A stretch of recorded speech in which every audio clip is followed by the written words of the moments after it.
মহাযোগী শ্রীমদ্ তৈলঙ্গ স্বামীজির মহামূল্য বাণী, যা আমাদের জীবনে পালন করলে আমাদের জীবনে শান্তিময়, সুখময় এবং আমরা জীবনের অর্থ খুঁজে পাব, সেই রকম কিছু উপদেশ নিয়ে আজকে এই ভিডিওটি হতে চলেছে। চলে আসি বাবার প্রসঙ্গে। বাবা যে উপদেশগুলো বলতেন, সেই উপদেশের মধ্যে প্রথম উপদেশ হলো যে উনি সবসময় বলতেন, ওরে বেটা, কর্ম করে যা, তুই তোর ঐশী শক্তিকে জাগা, তোর মধ্যে বিরাট ক্ষমতা আছে, সেই ক্ষমতাকে তুই চিনিস না বলেই নিজেকে ছোট করে রেখেছিস। তোর কর্মকর দৃঢ়তার সঙ্গে মনের ভাবকে তৈরি করতে হবে, মনের ভাবকে ঠিকভাবে তৈরি করতে হবে, বিচার করতে হবে। অর্থাৎ যে ব্যক্তি দৃঢ়তার সঙ্গে পরিপূর্ণ উদ্যোগে মানসিকতার অনুকূল ভাবশক্তি গ্রহণ করে, তার কর্ম কখনো ব্যর্থ হয় না। উনি বলছেন যে তবে শোন, বিচার করে তোর মনের ভাবনার মতো তুই দৃঢ়তার সঙ্গে এগিয়ে চল, সফল তুই হবি। আরেক জায়গায় বাবা বলছেন, ওরে মন তোদের যা চায় তাই করবি, কিন্তু বিচার করে করবি। বাবা বলতেন, মন বলছে যে অমুকের মাথায় তুই লাঠির বাড়ি দে, তাহলেই কি তুই দিবি? বিচার করে দেখবি না এই কাজের ফলটিকে, আর এই বিচারের পরে যে সিদ্ধান্তে এলি তাই হবে তোর সঠিক কর্ম। যে কোনো কর্ম করার আগে বিচার করবি, বিচার করে যখন তুই সঠিক সিদ্ধান্তে আসবি, সেই কর্মটা দৃঢ়তার সঙ্গে করবি। সিদ্ধান্তে যদি কাজটিকে মন্দ বলে মনে হয়, তবে সেটা না করাই ভালো। আর এমনি করেই প্রত্যেকটা কর্ম সম্পাদনের আগে তার ভালো এবং মন্দ বিচারবর্তী শেষ করে যে কর্মটি সম্পন্ন করতে চলেছিস, তবে সেই কর্মটি হবে তোর সঠিক কর্ম, এবং সেই কর্ম করলেই তুই ধার্মিক হতে পারবি। আবার বাবা বলছেন যে ভাবিস কিরে অত, ওরে বাবা, কেবল ভাবনাতে কি হবে? তুই ভাবিস তোর কিছু হবে না। কেন হবে না রে বেটা? তুই তো তারই সন্তান। ওরে বিশ্বাস নিয়ে তুই তাকে ডাক, হবেই হবে। সব কিছু ভগবানকে দে, অর্থাৎ যাই করবি, যাই খাবি, যা কিছু করবি সেটা ভগবানকে দে। তাকেই কর্তা বলে মনে কর। যে কাজ করতে যাবি প্রত্যেকটা কাজের আগে তাকে স্মরণ কর, তোর কাজ সফলতা পাবেই। সব কিছু ভগবানকে দে, আর কর্তা বলে মনে কর তাকে। তুই নিজেকে কর্তা বলে ভাবিস না, তাহলে পিছিয়ে যাবি। তাকেই কর্তা বলে মনে কর, সব কর্মের মালিক তিনি, তোকে দিয়ে করিয়ে নিচ্ছে। এবং বিচার করে কর্ম কর, ফল তুই পাবি। বাবা বলছেন, যার হৃদয় প্রশস্ত, আস্তিক্য বুদ্ধি আছে, অর্থাৎ ভগবানের মতি আছে, এবং যার অহংকার নেই, সেই রকম মন নিয়ে কাজ শুরু করলে তার কাজ কখনো বিফলে যায় না। বাবা বলছেন, একমাত্র শিবই হলো আদি, মধ্য এবং অন্তহীন পরম। তিনি ঈশ্বর মহাদেব। তাকে জানলেই মুক্তি হয়। কিন্তু তাকে জানবো কী করে? এই প্রসঙ্গে ঠাকুর রামকৃষ্ণদেব বলতেন যে তাকে জানতে হলে চাই তার প্রতি অবিচল বিশ্বাস, আর চাই কি? শুদ্ধ ভক্তি। সব কিছু দূরে ফেলে ব্যাকুলভাবে কাঁদতে হবে তাকেই উদ্দেশ্য করে, তবেই তো ছুটে আসবেন তিনি, তবেই তো ধরা দেবেন স্বেচ্ছায়, নইলে তাকে ধরে কে রে? আমি ধরা না দিলে আমাকে ধরে কে?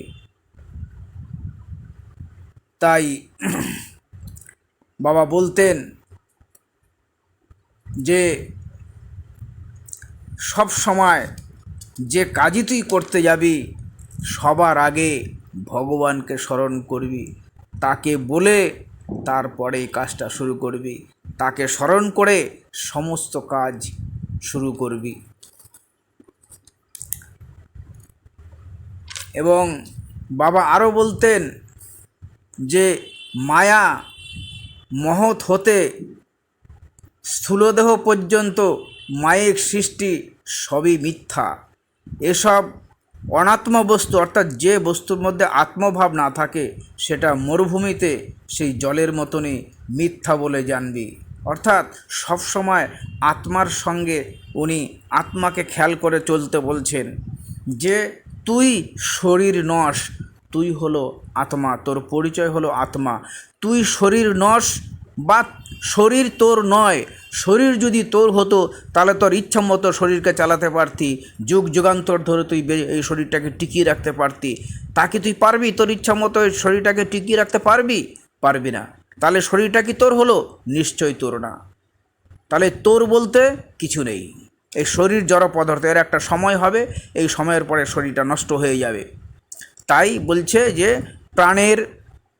প্রাণ এবং প্রাণের যে অস্তিত্ব, এই যে নিঃশ্বাস প্রশ্বাস চলছে, সেটার দিকে খেয়াল রাখ। তুই যে আত্মা, সেই আত্মার দিকে খেয়াল রাখ। তোর পরিচয় হলো তুই আত্মা। উনি আত্মাভাবে সবসময় থাকতে বলছেন। তিনি বলছেন যে আত্মা সর্বত্র আছেন বলে যিনি জানেন, তিনি পরমেশ্বরকেও জানেন। অর্থাৎ আত্মা সব জায়গায় সর্বভূতে আছে, সমস্ত প্রাণীর মধ্যে আছে। এইটা যিনি জানেন তিনি পরমেশ্বরকেও জানেন। তিনি যা জানেন তাই সেটা করেন, তার কোথাও কোনো ভয় থাকে না।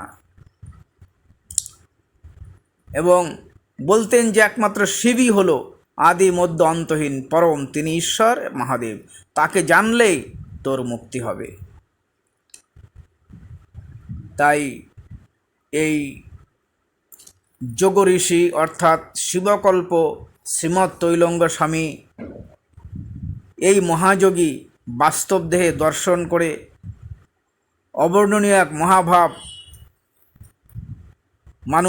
মানুষ দেখেছে যে বাবা মুহূর্তের মধ্যেই এই চোখের সামনে বাবাকে দেখা যেত, আবার মুহূর্তের মধ্যেই বাবাকে আর দেখা যেত না। যারা ভাগ্যবান তারা বাবার স্নেহ এবং পরশ পেয়েছে। বাবা 280 বছর ওনার দেহে উনি এই ধরাধামে ছিলেন। এই রকম মহাপুরুষ খুব কমই আছে। শ্রীমৎ তৈলঙ্গ স্বামী 280 বছর, লোকনাথ বাবা 160 বছর বেঁচে ছিলেন। এই তৈলঙ্গ স্বামী যখন দেহ রেখেছেন, এই দেহ রাখার সময় ওনার অভয় বাণী ছিল, ওরে দুঃখ করিস কেন, দেহের নাশ মানে তো আমার নাশ নয়। আমি তো শেষ হয়ে যাচ্ছি না, আমি তো আত্মা, আমি তো শরীর নই। আমি যে নিত্য পদার্থ, তোদের মাঝে সদাই আছি আর থাকবো। তাই ব্যাকুলভাবে স্মরণ করলেই পাবি আমাকে।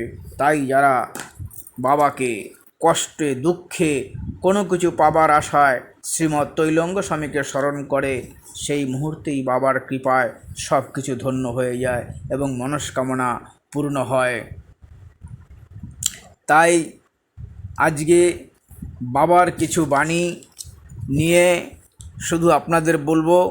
বাবা বলতেন সবসময় একটা কথা, যে কম কথা বলবি, যে কথা না বললে নয়, যে কথা না বললে কাজটুকু হবে না, কেবলমাত্র সেইটুকু বলবি। আর ব্যাকুল হয়ে ভগবানকে ডাকবি। ব্যাকুল হয়ে ডাকলে অবশ্যই তিনি সাড়া দেবেন। আর তৃষ্ণা অর্থাৎ বাসনায় মানুষকে ভয়, দুঃখিত এবং অন্ধ করে রাখে। অর্থাৎ বাসনা ত্যাগ করার চেষ্টা কর। কোনো কিছু চাসনি, যেটুকু আছে সেইটা নিয়ে সন্তুষ্ট থাকার চেষ্টা কর। যেটুকু তুই নিয়ে এসছিস সেটা সময় হলে ঠিকই তুই পেয়ে যাবি। আর যেটা তুই পাসনি সেটা তোর জন্যে নয়। অর্থাৎ বাসনা ত্যাগ করলে তোর ভয় থাকবে না, তুই দুঃখ পাবে না। এই অন্ধের মতন বাসনাকে ত্যাগ কর। আর বলতেন যে চিন্তা করবি না কখনো। এই মানুষ চিন্তা করতে করতে সে দুঃখ থেকে আর অব্যাহতি পায় না।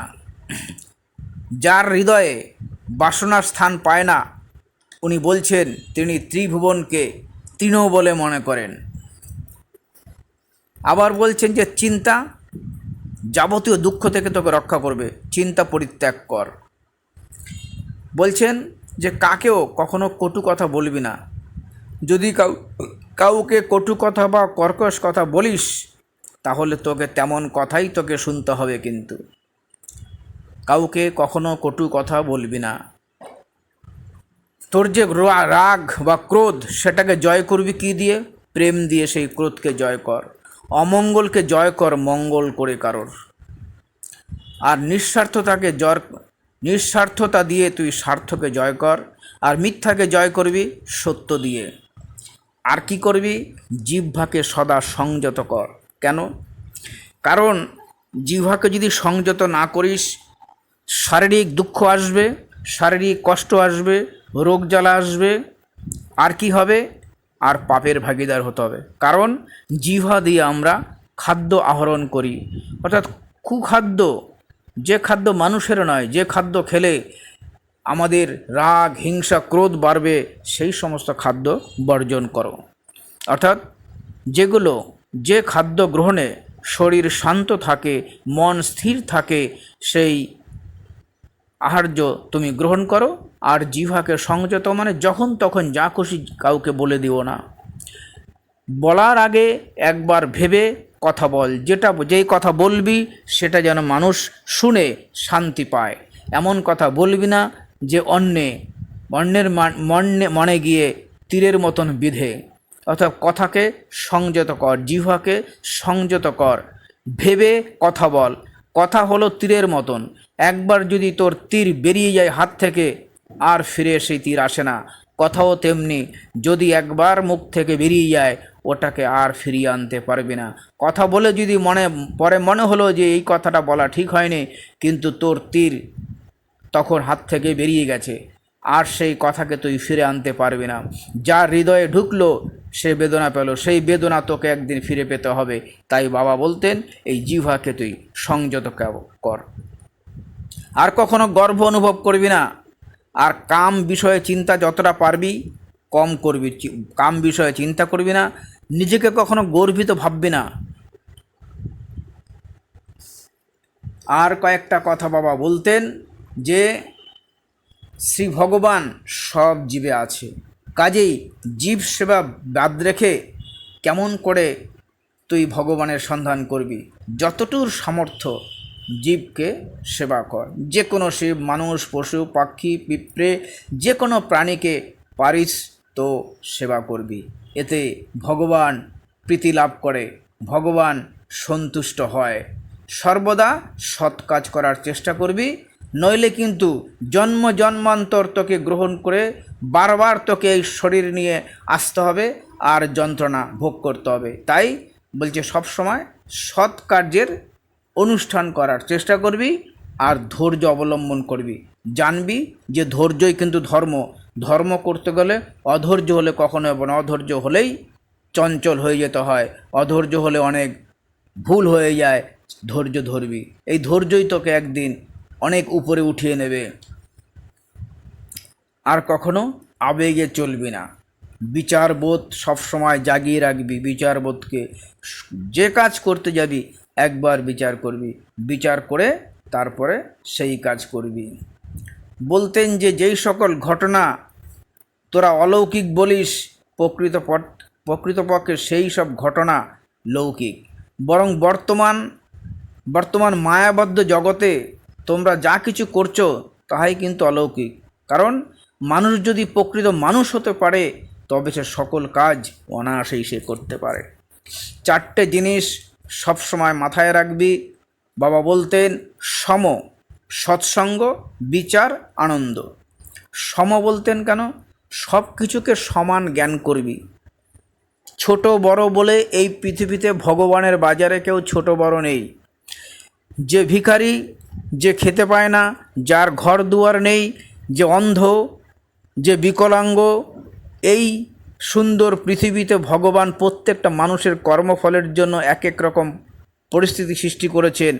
মনে রাখবি প্রত্যেকেই ভগবানের সন্তান। তোর উপর যেটুকু ভগবানের মায়া আছে, প্রত্যেকটা সন্তানের প্রতি ভগবানের একই মায়া। তাই এই পৃথিবীতে যত প্রাণী দেখছিস প্রত্যেকটা প্রাণীর মধ্যে ভগবান সূক্ষ্মরূপে বিরাজ করছে। অতএব কাউকে কখনো উঁচু নিচু জ্ঞান করবি না। সমস্ত প্রাণীকে সমানভাবে ভালোবাসার চেষ্টা করবি। না ভালোবাসতে পারলে কাউকে আঘাত দিয়ে কথা বলবি না। সমজ্ঞান। আবার কি, দুঃখেও যেমন থাকবি অতি আনন্দেও তো সেরম থাকবি। দুঃখে যেমন ভেঙে পড়বি না, আনন্দ তো নাচানাচি করে ওঠার প্রয়োজন নেই। তাই বাবা বলতেন সমভাব বজায় রাখবি।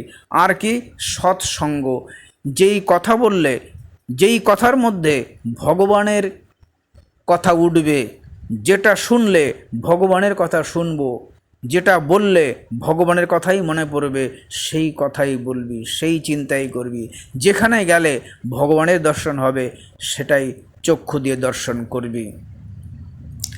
সৎসঙ্গ। আর বলছে বিচার, যা করবি সব সময় বিচার করবি। বিচার করে যেটা মনে হবে এটা ঠিক, তোর বিবেক যেটা বলবে ভালো, তুই সেটা করবি। যেটা বিবেক তোকে সমর্থন করবে না সেটা তুই করবি না। আর কি, আনন্দ, সর্বদা আনন্দে থাকার চেষ্টা করবি, চিন্তা করবি না। চিন্তা করে কিছু হবে না। যেটা হওয়ার ভবিতব্য, যেটা তোর কর্মসংস্কার তুই নিয়ে এসছিস, সেটা ঘটবেই। কোনো কেউই সেটা আটকাতে পারে না। কখনো ভগবান যদি মনুষ্যদেহ নিয়ে আসে, তাকেও সেই ভোগ পেতে হয়। অর্থাৎ দেহ নিয়ে আসলে কষ্ট ভোগ পেতে হবে, সেটাকে সহ্য করতে হবে।